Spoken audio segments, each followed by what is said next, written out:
right. And we're live. Hi, everybody, and thanks for joining us for episode 19 of Welcome to Nerdatory, the powers that be.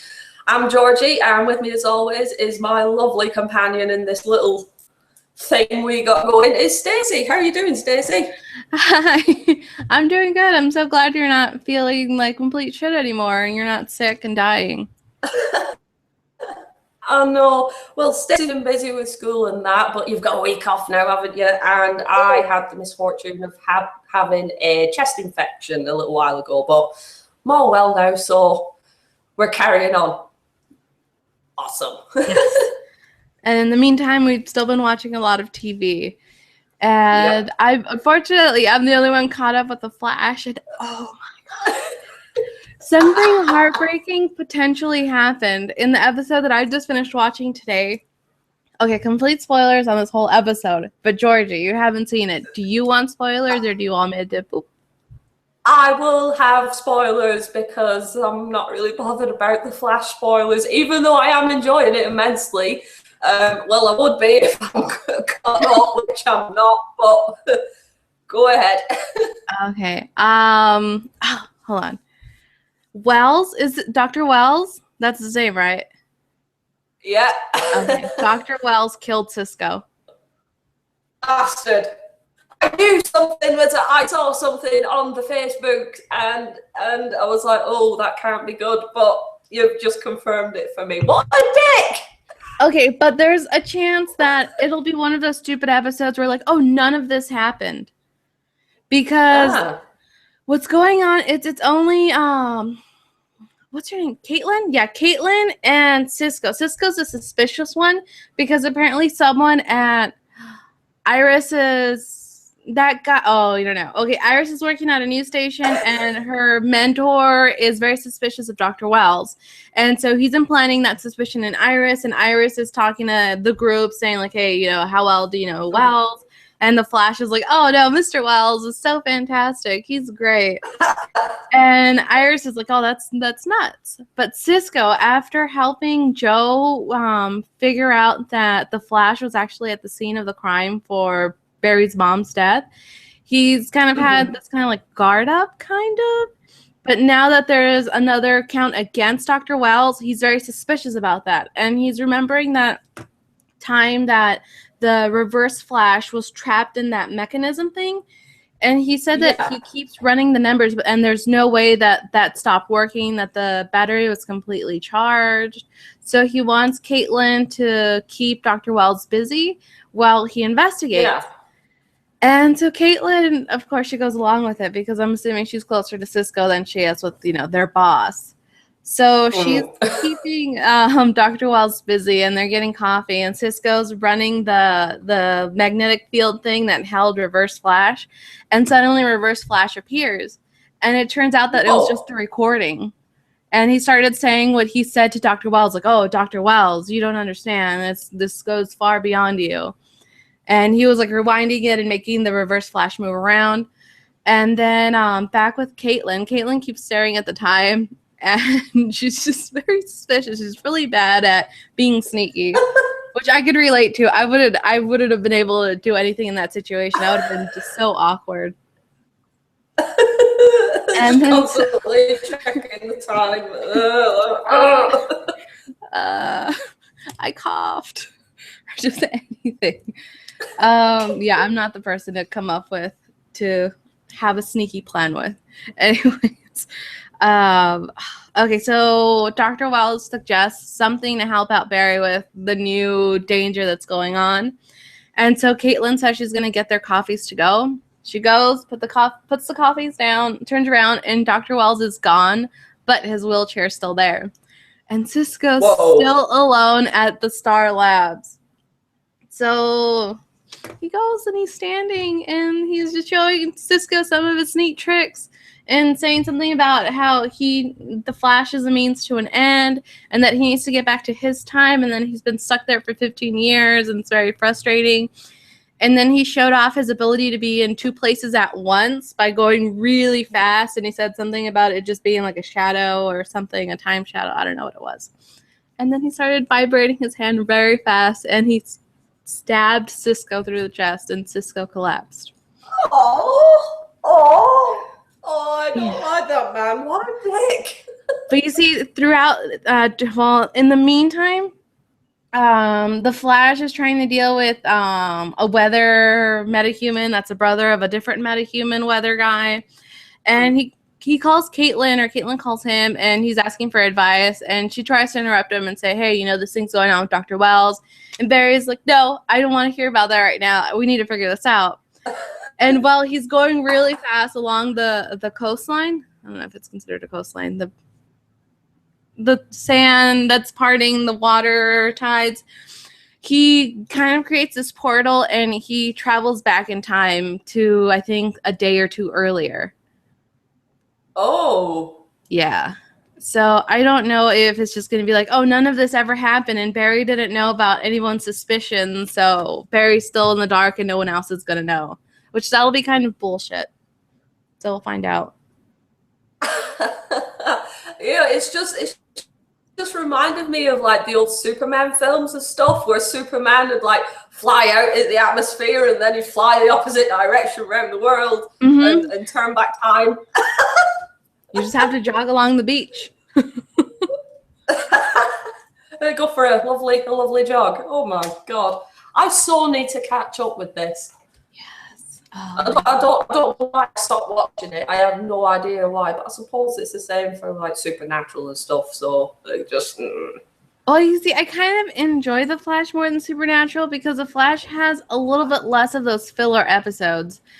Or at least it'll still be kind of interesting, like, oh, what meta-human shenanigans are we going to get into today? But with Supernatural, it's like, oh, I'm having hard feelings about this. Oh, let's not deal with them and let's go on this hunt, which is still going to be kind of, we're always hunting the same thing, essentially.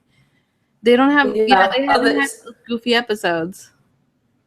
They do in Supernatural, and I know with The Flash there is a bit more like comedy in it and stuff, but Supernatural's just become far too serious at the moment. But it's like, well, you know my feelings on it. I reckon that's because Ben Edlund's no longer writing for Supernatural, but that's a completely different matter altogether. Oh, why did you say, who's he writing for now? I forgot who you mentioned. He's actually writing on Gotham, and he's done a lot of work with Joss Whedon as well. In fact, do you remember, did you watch Angel at all? Mm-hmm. Even when it got weird. Do you remember the Smile Time episode when Angel turns into the wee little puppet man? Oh my god, that episode was so funny, and he just looked so adorable, little brooding vampire puppet. That was, I think, one of the shit out of Spike. Ben Edlund wrote that episode, so the man is a comedic genius. So he's like writing on Gotham at the moment. He's done a bunch of other stuff. He created The Tick as well, which is just one of my all-time favorite franchises ever. Yeah, that's all I have to say on the matter. Yeah, hopefully, yeah, because I've been mostly caught up with Supernatural. I'm just missing the latest episode, but it's just so hard to watch it, especially if you don't know if the story's actually going to progress or if it's just going to be more of the I don't need help, let me deal with this on my own, back and forth with brothers or with Castiel, and it's just frustrating. Yes. So hence why the preference over with The Flash at the moment. Yeah, because that has funness and fun and it has funny moments. Yeah, I just hope Cisco. It'll annoy me if they make it all. Oh, it never happened. But at the same time, I hope Cisco's not dead. I really like Cisco. Yeah, and his crazy little funny names for all the other metahumans and stuff. Yeah, I think the newest one he did was Storm Wizard or Weather Wizard. It was just so bad.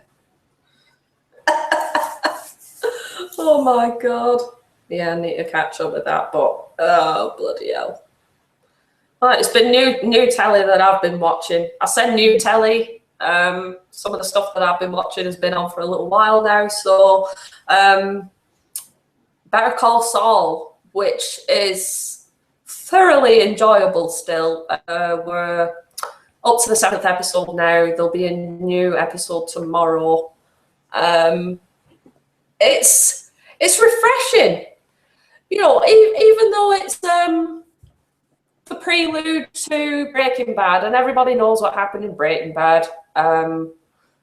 Like I've said on previous times before, it's nice seeing what's happened in Jimmy's life, before he got up to the crazy bucket of madness that was Saul in Breaking Bad. And Mike's been in a few more of the latter episodes that we've seen up to now as well. And he and Saul seem to be getting this mad relationship together. Obviously, Mike was Saul's go-to guy for doing nefarious bad shit in Breaking Bad. But it's like, and seeing, well, in the episodes that we've seen, you get to see more of what is happening with Jimmy's life. He's got this brother who was a partner in this fucking high-flying law firm, and his brother Chuck has gone doolally. He thinks that electromagnetic waves that are in the atmosphere and that are emitted from televisions and radios and computers, anything that has a battery in it, he goes fucking apeshit. Anybody's got a mobile phone on them and they're near him. He's like, oh, get it out of the room, take it away from me. He ends up in hospital at one point, and they're saying, you know, they're saying to Jimmy, you gotta get your brother into you know, in for getting some psychiatric treatment, because, you know, obviously this isn't right. But Jimmy, it's so hard calling him Jimmy, you know, because we know him as Saul. Saying that he's fine, he won't have it or anything, and we're not going to put him into psychiatric care or anything. Oh, it's just one aspect of it that just builds up his character. Mike as well, you find out that he did some stuff. He was originally a cop in Philadelphia, so a lot of stuff happened there, and he eventually ended up moving to Albuquerque because of it, you know, get away from all the stuff it involves, killing a cop, blah, blah, blah. And the developing relationship between them, but we haven't seen that much of I keep forgetting his name. Tito's nephew, or is it grandson or something? The guy with the bell. His crazy ass. Yeah, we haven't seen much of them in the past couple of episodes. Sorry. It's the past couple of episodes have been a bit more reflective, as in stuff that's happened previously and building up on it now. I don't know. It's trying to put all of this into words. It's definitely something that you'd have to see, because it's all plot stuff that's happening now, and then stuff that's happened in the past, and then it all mangles it together, and it builds up really nicely. And sort of in the present, it's centering around this mad family who are well, the Kettlemans, the husband and the wife. The husband has been done for embezzlement, like millions of dollars. And they were going to the law company that Jimmy's brother was in. But they ended up coming back to Jimmy because they're getting really pissed off with the big high-flying law company. They're saying, oh, well, really, it's going to be a deal that we're going to have to work out with the whole situation, and he's probably going to go to prison. But if you plead guilty and blah blah blah, he's not going to end up in prison for a long time. You know, his sentence will be reduced drastically, and then they end up going to Jimmy, thinking that he could probably get them a better deal. And then you can tell he's just got that streak in him that says, you know, don't fuck me over, because you will get fucked over in the process. So don't think that you can turn their words around and do this, that, and the other. He's a little sod, really, and it's just so funny as well. The dark comedy has come back in it, and visually it's nice as well. You have to watch it. I don't really want to give away too much on it, because it is like when you were watching Breaking Bad, you have to watch the next episode to see what's going on. And it really was I do not want spoilers of what's happening type program. I think Better Call Saul is sort of in the same vein as well, but I'm enjoying it. It's definitely one of the new shows that I do make sure that I watch. Definitely make sure that I watch. And it's fun. It's fun as well. You know, nothing too serious, but you do get those moments where you're like, oh shit, like that. And it's have to watch it. Have to watch it because you haven't seen it yet, have you, Stacey? No, I haven't seen any of it. I just wish it was on Hulu. It'd be so much easier. Well, it's on Netflix, so I don't have Netflix, so I just download it. Oh, I didn't see it on Netflix, and I looked for it too. It's airing on AMC. Let's see. Yeah, I definitely think or is it just Netflix over here? I'm not entirely sure.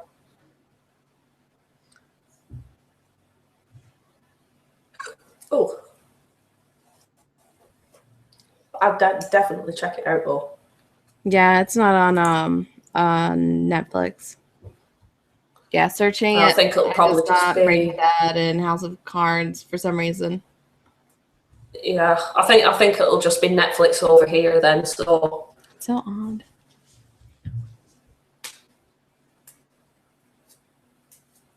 But other than that, new episode tomorrow. I do hope we see more of the Salamanca family. Tio. Well, Tio's not in it yet, but I am absolutely positive that he will be in it at some point.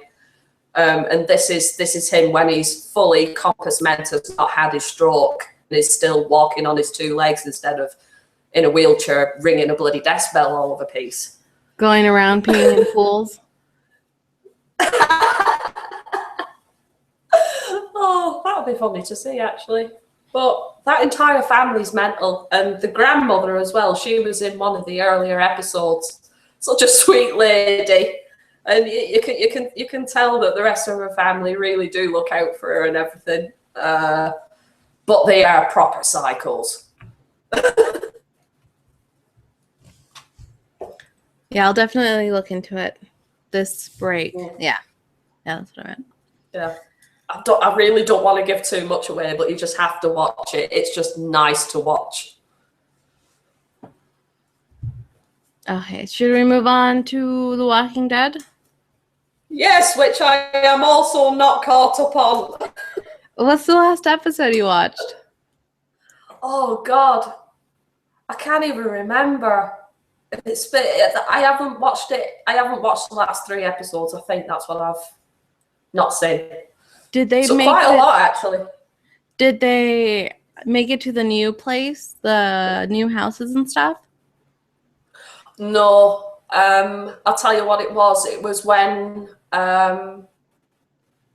in fact, it'll be when Tyrese died. Oh my God. Okay. Yeah, I haven't caught up at all. Okay. I really must do that. Let's see what happened.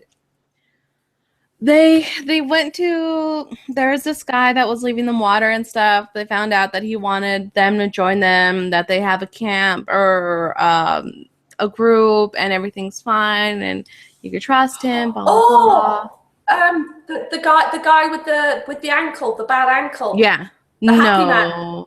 I think the guy with the bad ankle is his boyfriend, husband, fiance, one of those 3. Partner type fella. Wait, so did you watch that? Yeah. I just remembered it now. I'm thinking, hang on. Yeah, because I remember you saying about in the last episode that we did, Nerdatory. We talked about the water bottles. The really happy man, and he's like, I just want to be your friend. Yeah. yeah. I saw that one. Okay, well, they're back at the houses and stuff. They all got a job.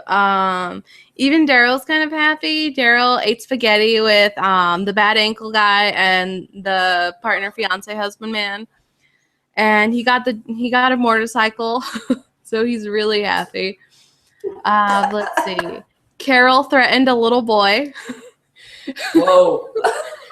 She snuck in to steal guns, and the little boy followed her because Carol made really delicious cookies, and he wanted more cookies.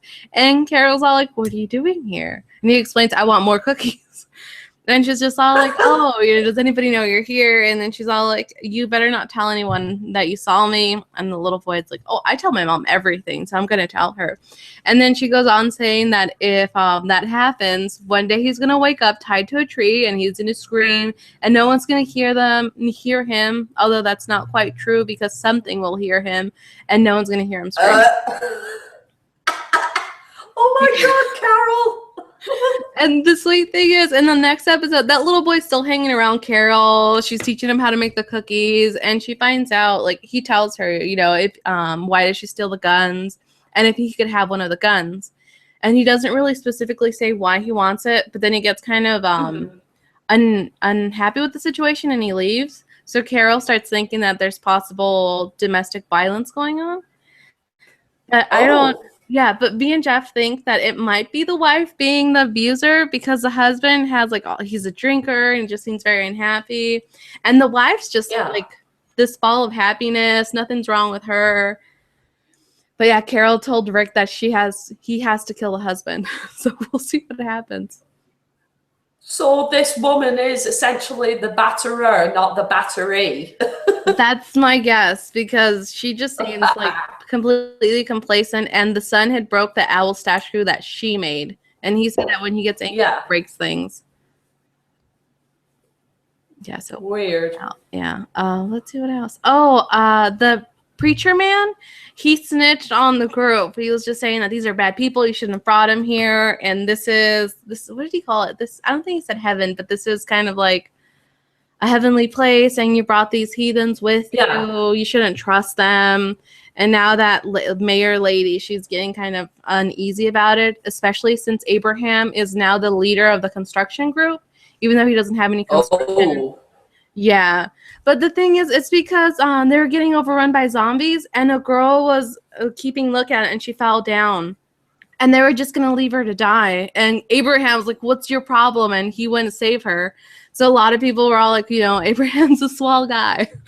But the mayor didn't like that. Oh, and now the mayor's son's dead, too. She's not going to like that at all. So she'll probably be this massive bucket of happiness then. Oh, yeah. Because he was the mayor's son, and the mayor's son's friend were out with Noah, that lesbian girl. I don't know her name. The lesbian, and I don't even know if she's lesbian because she was talking to somebody about, like, you were talking to that girl. What's up with her? Hold on, I'm drinking a bit. And she got injured. Eugene kind of saved the day for them, but Noah died because of the other stranger friend, because he just turned into a dick and he was just like, "Fuck you guys, I want to survive," and that's how Noah died. But Glenn's okay. So they're going to go back with the good news of, hey, your son's dead. And it's because they have this let's ditch everyone mentality. So if anybody were to raid their area, everyone would be like, "Oh, no, let's just run away instead of fighting." Leave them all behind mentality. Fuck you, buddy. I'm going. Exactly. That's what they're doing with that girl. That's what the friend did with the mayor lady's son. They're just like, "Hi. Oh, no, sucks to be you." It's The Walking Dead, the dog-eat-dog universe of, I'll be your pal until I have to leave you high and dry, basically, because I don't want my ass getting eaten off. Exactly. Delightful. And from the looks of it, I think Rick just wants to take over that place. And he wants that lady, the possible abuser, because he's just all up on that, like, looking for her. Gave her an awkward kiss on the cheek. At least I felt awkward. Oh, he shaved as well, didn't he? I know it's that growing much. Back, Rick though. finally fucking shaved. Oh god. Yeah, I don't think Daryl's still taking a shower. He's just very anti-shower. So we'll see when that happens. Pretty gross. Although when that happens, I suppose it'll be one of those scenes that happens in a future episode, and it's just basically Daryl having a shower, and then all the Norman Reedus fangirls are gonna be like, "Oh my god, I saw a butt." I don't know. Oh god. Okay, your screen turned black for a second, but you're back. I'm back. It's probably my connection. It's been a bit weird at the moment, especially with all this sun stuff going on, because we had that solar eclipse thing a few days ago. I stayed in my bed for that. Speaking of asses, should we move on and talk about Eddie Izzard's ass and powers? Or at least my god, a lot. Well, you do actually get ass in later episodes. You get Eddie Izzard ass? Yeah. It's not covered in booze. It's covered in blood, but it's not covered in booze. Because you've only seen the first episode of Powers, haven't you? Because we're up to episode 4. Mm-hmm. Yeah, I saw the first one today, actually. Yeah. What are your opinions? Oh, it is so intense and it's so good. And I want him to get his power back, but at the same time, I don't, because it's building his character. And I like his partner and how strong-willed she is. Like, she's not just like shadowing him, basically. And it was nuts how his other partner died, getting hit in the forehead in that corner. He shouldn't have let his guard down. Eddie Izzard's fantastic. I love Eddie Izzard, and he just has this intensity, whether he's wearing makeup or not. He just has this stone cold intensity, and he has this character. Yes, he has this. When he's acting, at least, he has this sort of refined type of crazy almost, and he pulls it off so well. It's just delicious. Yeah, like if you saw that face 5 feet away from you, you would start backing away because it's intimidating and scary. You would cross the road, wouldn't you, to avoid him? Yes. Oh, what else? He has a cool name. He's the big bad wolf. Oh. The little pictures that they showed at the entrance of the door made me think of Portal, with the whole, he could eat you, he could hurt you in other various ways. It's like, these are the powers that this guy has in lovely little pictorial logo form. Enter at your own risk. Yeah. It's pretty intense. How are the other episodes so far? They're more intense as well. It doesn't seem to be stepping off the gas when it comes to intensity of what's happening with the story, and also what's happening visually that you can see with your own eyes. You know, it's when. I mean, are you okay with spoilers on it? Are you not bothered? Yeah, bothered. Oh yeah, go ahead. I don't mind. Because they keep mentioning in it that Wolf, Eddie Izzard's character, eats people. He fucking eats people. And I mean, when he eats people... I saw him the whole this season on Powers. And he was like in the corner naked, eating someone, or at least fighting them. And it's funny because he came out in Hannibal. So it's like his Hannibal character came full circle.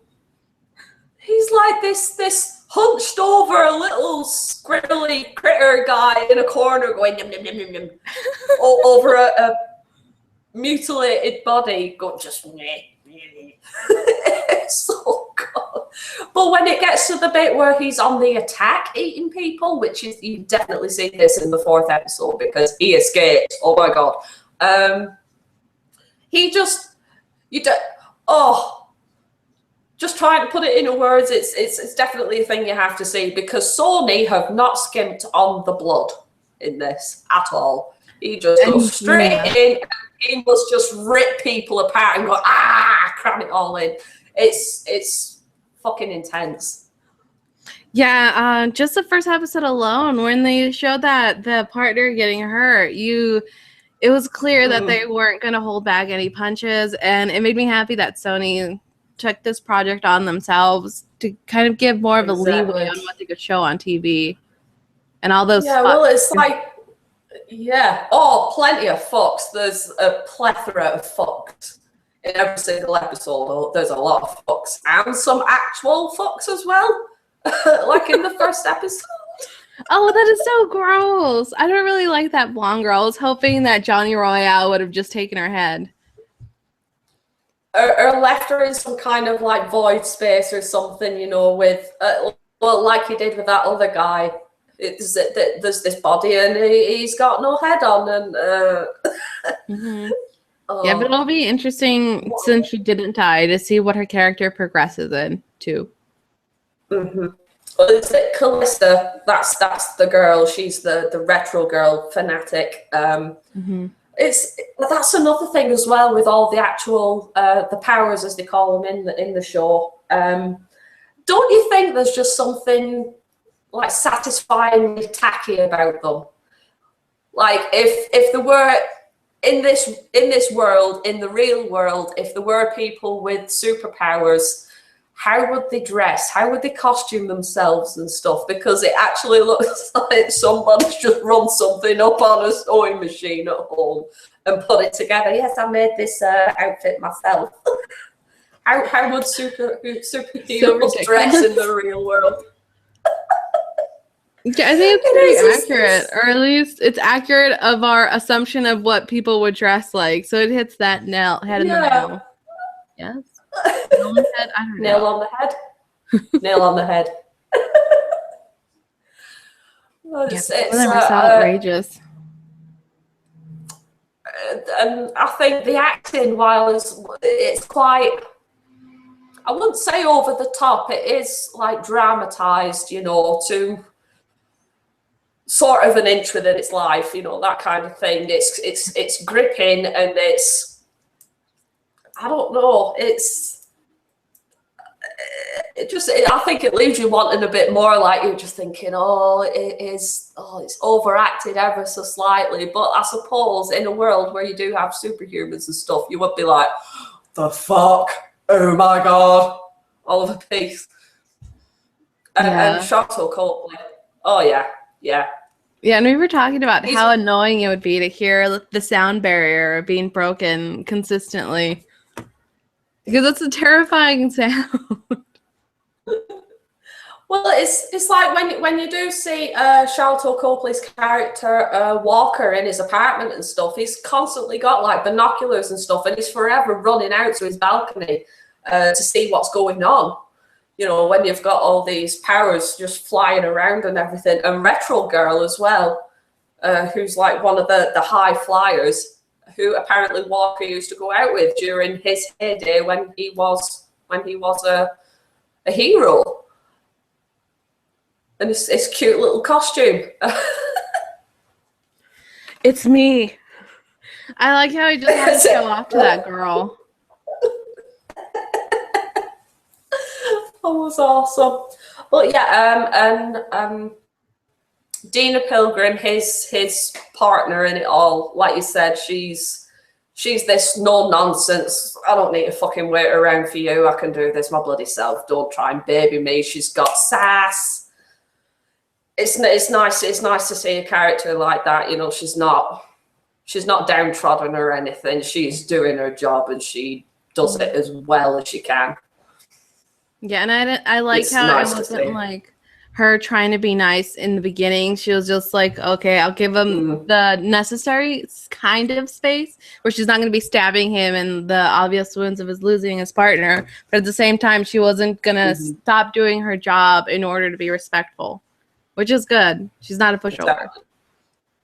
Yeah, so that's she isn't a fucking doormat. Yeah, I recommend you definitely watch the next 3 episodes. I forget when we've got another one that'll be out next week, start of next week. But yeah. You said that the first episode was pretty intense. It builds up and it builds up and it builds up. You get a bit more about what's happening. Some of the characters pass as well. I'm fucking enjoying it. I am really enjoying it. And every time Eddie Izzard comes on screen, I always end up quoting something of his. So the last episode I watched, the 4th episode, he appeared, he's snacking away on somebody, and basically I'm stood there going, I like my women like I like my coffee in a plastic cup.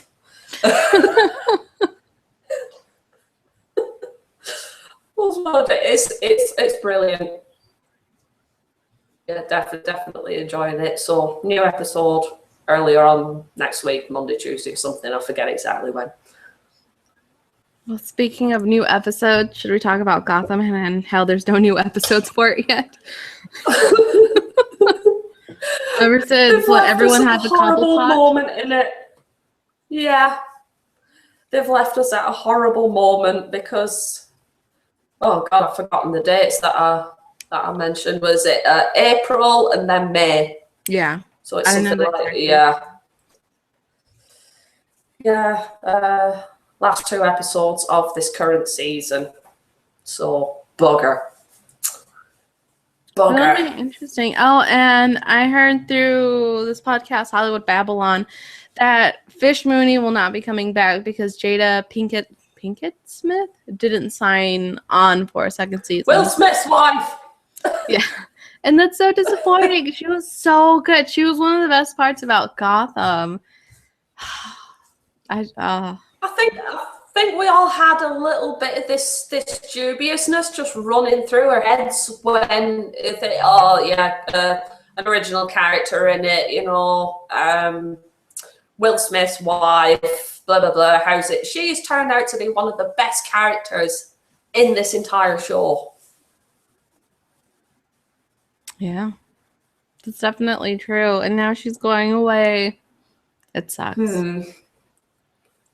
But hopefully... sorry, go on. No, you go ahead. I was just saying intense. The past couple of episodes with Fish Mooney, oh my God. Just this woman is unreal. Yeah, spooning out her eye just to prove a point. And then getting a new one, a completely different wrong colour. That's so great.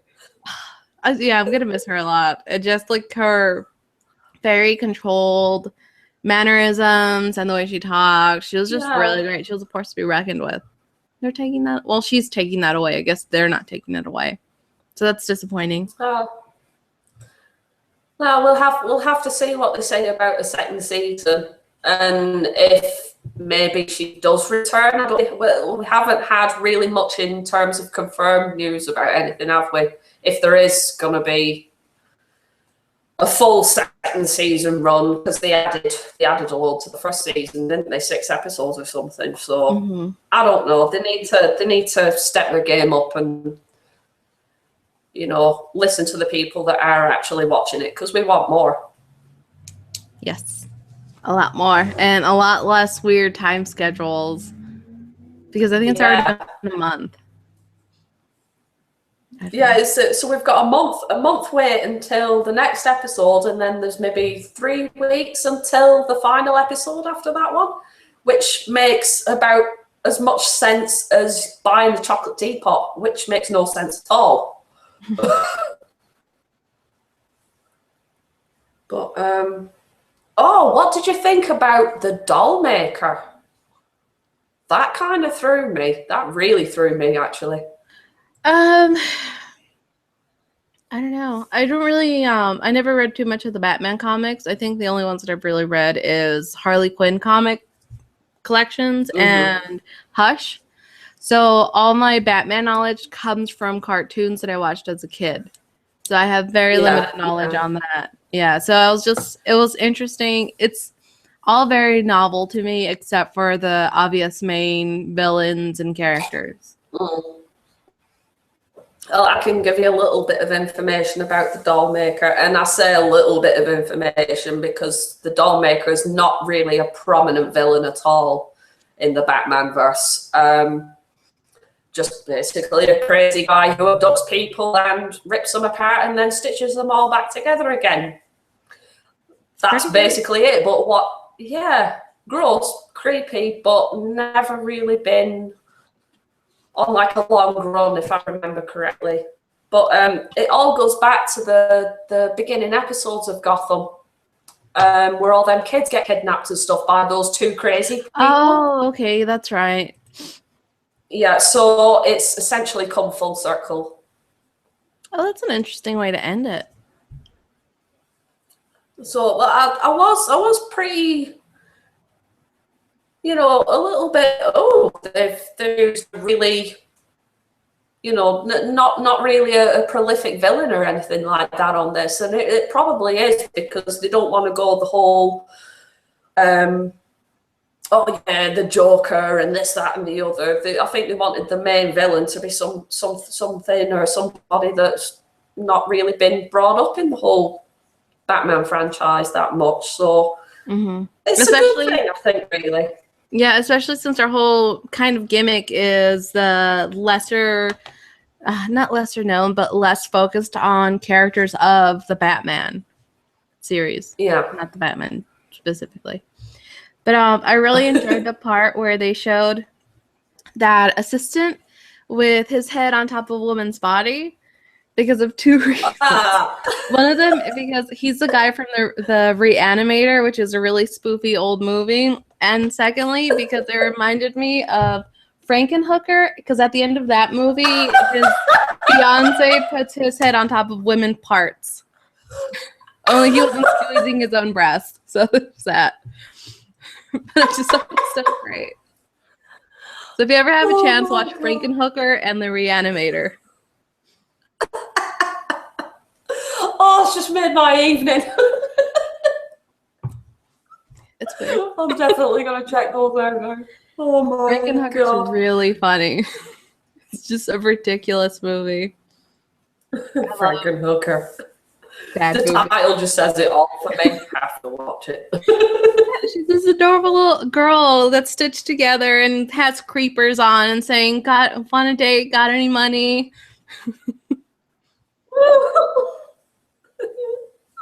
Oh, that's fab. Oh, bloody hell.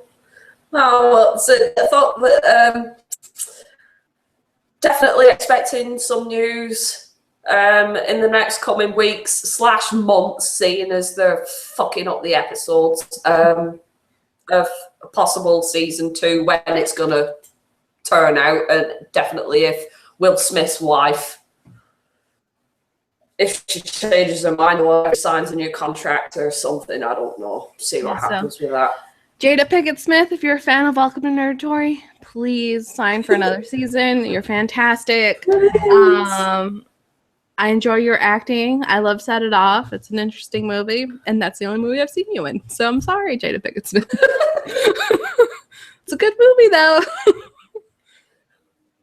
I like her because she is a short ass, and she kicks ass.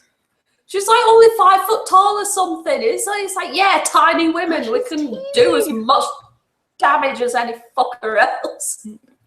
And she plays a fabulous villain. But short in height, but high heels and long nails. That she likes moving around. Oh, yeah. Okay, should we go on to our news? The little bit of news we have to share. The little bit of news that we've got. If anybody out there is a fan of Lord Kojima, or in fact the Metal Gear franchise, there's been some stuff going about basically saying that Kojima is no longer going to be with Konami, but Konami are going to continue his Metal Gear franchise without him, essentially, which is kind of weird. He's still on board for Metal Gear Solid 5. But another thing that kind of bothered me about this is what's going to happen with Silent Hills. Is he still on board for that, or is that going to end up in development hell? Is he going to form his own like mega company? Because it has been said in various interviews that Kojima wanted to start writing books, and he wanted to direct and write films and stuff. He wanted to sort of drift away from games a bit, because that's what he's done for pretty much all of the time that he's been with Konami. what the fuck is going on? Let's hope he goes about this Dr. Dre style in the part that he's still producing things, but also dabbling in other things that he wants to do. But he doesn't just completely pull out from video games. And I hope that Silent Hill still goes through, or Silent Hill. Yes. Because I want to play that. Yeah, and it's supposed to be, 2016? And I don't think it's finished to the point where it's okay if he just disappears from it now. In the words of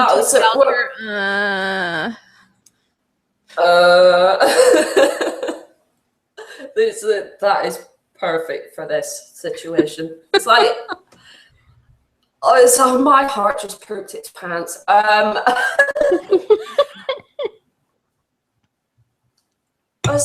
So this is what I can't get my head around. Is he leaving Konami indefinitely? Like he is like gone, fucking Kaputski, or is he gonna be on like a board or something? Because with all the interviews and the other articles and stuff that I've read from varying sources, it sounds like he's become disheartened by the way that Konami go about things. Like they've just got him into like do a game and we're gonna have the final fucking say on everything. And you know, he is an artist. He doesn't want to completely hand over all creative what's it to Konami just to have half the shit cut out and this, that. I don't get it. I don't fucking get it.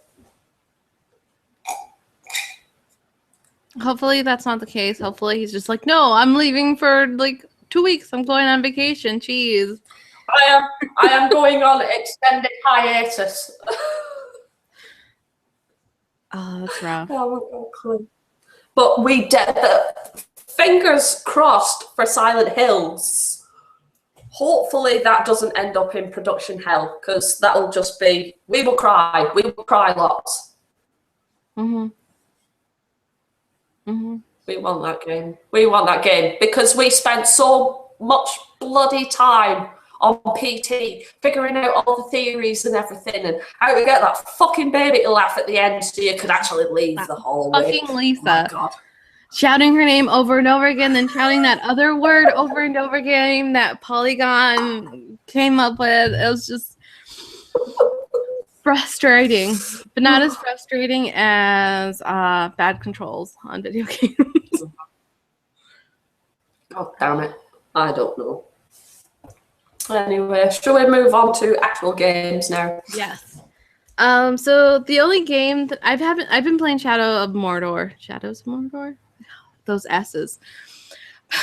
But other than that, we've been playing Dead of Winter, which is a board game. And it's a lot of fun. It's kind of co-op, but not really, in the sense that there's potential betrayer in the group. And it's just hard because I don't really like competitive games because of how competitive I get. And yeah, yesterday we were playing with my boyfriend and his friends, and we exiled a member of our group because I thought he was a betrayer, and it turns out he wasn't. And then I just felt awful for the rest of the night. So that's the kind of game it is. And there's a lot of zombies, and then there's a character that looks like Donna from that 70s show, a fat Jared Leto. David Jared Leto. Sister. Oh, actually, it's right here. I could show you. Oh, it's at my shoulder. Okay. What you said? The blonde one's Donna. I don't know which side it is.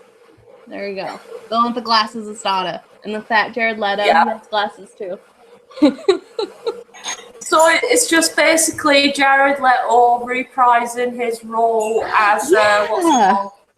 But whatever it was, the guy who shot Lennon. Yes. Yeah, but it's fun. And you've been playing Resident Evil, where I barely found out that you're a young lady. Oh, a young lady. Yeah, Resident Evil Revelations 2. I did quite enjoy the first Revelations game. and now the second one, which took a different turn on it, being released episodically. But I downloaded the first episode, and it was when PSN were having a 10% off day. So I thought, what the hell, I'll try it out. So I got the first episode for a little bit cheaper, and then it's like, do I download the rest of them, or thought, sod it, I'll wait, because they were being released quite frequently, and then there was the hard media release that come out on the 20th, so I decided to get that instead. I'm enjoying it so far, but yeah, like you said, playing a young lady in it. It starts off with this little party thing that's happening with TerraSave, which is the organisation that Claire Redfield belongs to, and she's sort of partnered up with a new member who is Moira Burton. Barry, you remember him from like the first Resident Evil game and stuff? Yeah, I'm really horrible with names and storylines. No. He's the guy who was like, oh, you nearly became a Jill sandwich. That Barry. I think it was the first Resident Evil game. But basically, Barry now actually looks like Bobby in Supernatural. That's who he looks like. Jim Beaver could play Barry in the film, I'm not kidding. What an idiot. It's brilliant. Yeah, he's an idiot. But something happens at this TerraSave party. Claire Redfield's there. Moira's there as well. They all get kidnapped and they get stuck on this stupid Russian island. And as it turns out, they've been fitted with these mad bracelets and injected with a virus, which apparently triggers mutations and stuff once they get past a certain fear threshold. And there's a crazy woman on this island who can talk to them via these bracelets that they've got, which change colour depending on what level of fear they're at. So it's like a mood ring, but only for fear? Yeah. Yeah, actually. Yeah, a fear mood ring. Yeah. That's a good one, actually. This woman's an absolute psycho, and basically everything's all Franz Kafka related. There's all Franz Kafka quotes written about, and she quotes him a lot. It's like, just show up with a Franz Kafka lady. Who the hell are you? Who is voiced by Mary Elizabeth McGlynn, by the way. She's one of my favourite English voice actresses. So yeah, you're going around trying to find a way off this island, blah, blah, blah, looking for survivors, your general Resident Evil shizzle. People die, people mutate, blah, blah, blah. You've got to kill a few of your friends because they've gone mental. Yeah, daily life stuff. Yeah, but with the Claire and the Moira campaign, you find out that they've actually been missing for 6 months, and this is when Barry comes in the equation, because he finally hears an SOS call sent out by his daughter, and 6 months later he finally decides to go bloody looking for her, and then comes across this little girl who's on this island, and she's got the same affliction as everybody else. She's been injected and she's got a bracelet, blah blah blah. So you cut back and forth between the two campaigns, and eventually you end up getting a little bit more story with each piece that you do, and you find out that the crazy Kafka lady, is actually a Wesker. So she's sort of like the twisted, fucked up sister of Albert Wesker, which is weird, and she's the one behind it all. And yeah, basically all you've got to do is just find this crazy woman and stop her in her poetry readings.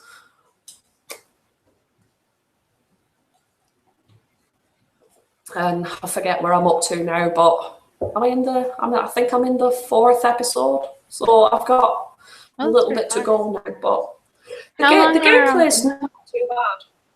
How long are each of the episodes? You can get maybe like maybe an hour and a half out of each part. So each chapter will be maybe about 3.5, 4 hours, depending on how you play it and how bad you are. But I'm not that bad. I don't know. Out of each bit, so a Claire and a Moira bit will probably run me into about an hour 10 minutes. If I'm not searching for any hidden goodies that you can find. And the same with Barry and the little girl that he finds is called Natalia. I'll do about the same, about an hour and 10 minutes or so. So it's not too bad. But I'm enjoying it so far. Like I said, I did quite like the first Revelations game. But it's like I've been playing with my headphones, so I've got all the sound coming through my headphones, and I have been streaming it on Twitch as well. So if anybody's watching, you can actually see me play on Twitch because I'm trying to stream as much as I can at the moment on there. It's like, because the sounds and everything with Resident Evil, I always associate those games with like squidgy, gross, squelchy sounds. So it's like I've got these headphones on. I'm sort of playing in half darkness, and I can hear something squidging its way towards me. Oh God, what the hell is it? That'd be a bit disturbing. Especially when you know exactly what kind of monster that certain squidgy sound belongs to. And it's just squelching its way, and you're thinking, oh, fucking hell, I don't have the ammo for this.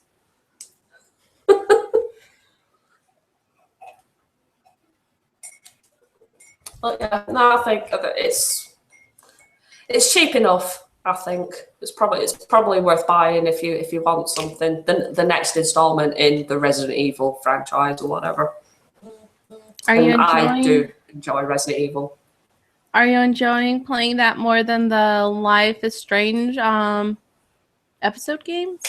Episodic? Oh, yeah. The next one is due out in, what date are we on now? Well, we've just run over midnight, so technically we're on the 23rd. In fact, it'll be due out on the 24th, the second episode. They were delayed slightly on it. Obviously, Don't Nod have apologised profusely for that because it was due on the 15th of March. But it's March 24th now. So, second episode, see what happens with that. But I haven't gone back and played the first episode yet. I've played it through twice, so I just thought, no, I'm waiting for the next one. But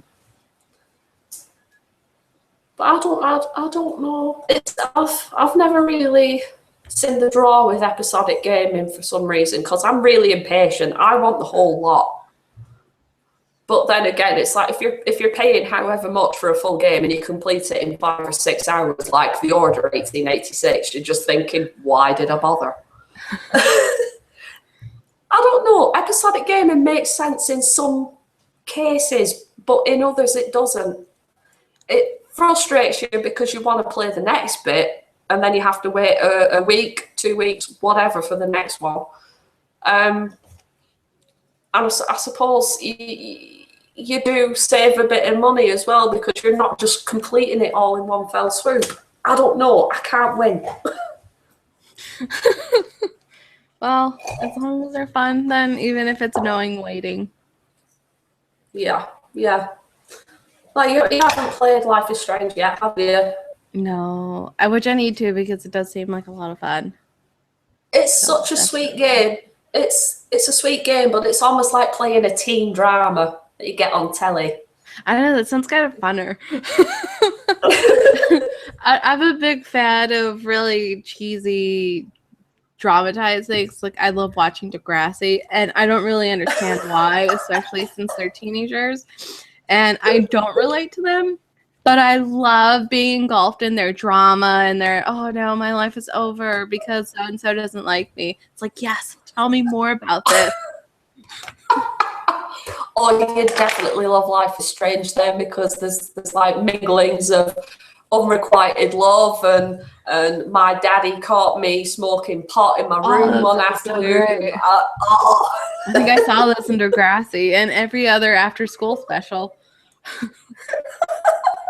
Oh, you totally love Life is Strange then. You definitely have to play it now. Oh, and the moral choices and the decisions and stuff that every like 17, 18-year-old has to deal with.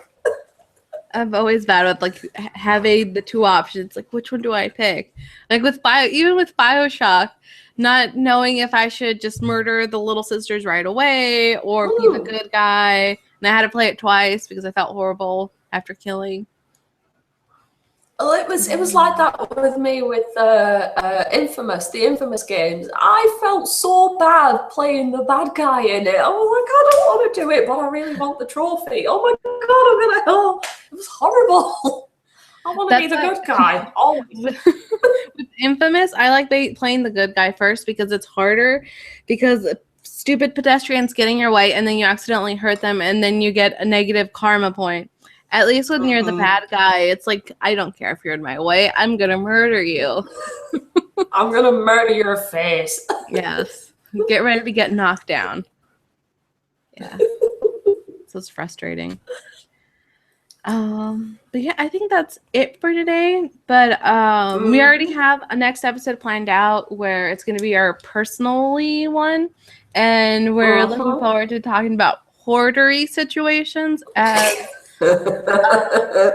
fan/collector of things and how we deal with our spaces.